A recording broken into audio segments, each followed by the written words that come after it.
Ce japonais complètement fou a combattu pendant près de 2 heures le même soir et surtout il a traumatisé l'une des familles les plus dangereuses de l'histoire des sports de combat. Aujourd'hui je te parle de celui qu'on appelle le chasseur de Gracie, Sakuraba. Si vous aimez le MMA, vous connaissez forcément la famille Gracie. C'est la famille qui a popularisé le jiu-jitsu brésilien et surtout Royce Gracie c'est celui qui a remporté l'UFC numéro 1.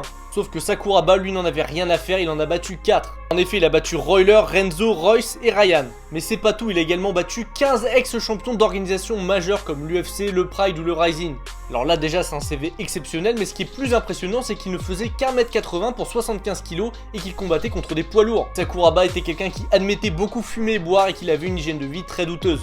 À cette époque, la plupart de ses adversaires étaient sous stéroïdes, donc ça rend ses performances encore plus incroyables. Et je vous l'ai dit, en 2000, il a enchaîné 2 combats avec un combat d'abord d'1h30 contre Royce Gracie qu'il a gagné par arrêt de l'arbitre. Mais le plus fou, c'est qu'il a combattu une deuxième fois ce soir-là. Il était adoré au Japon, il entrait toujours avec des masques et des entrées bien particulières qu'on voit plus du tout aujourd'hui.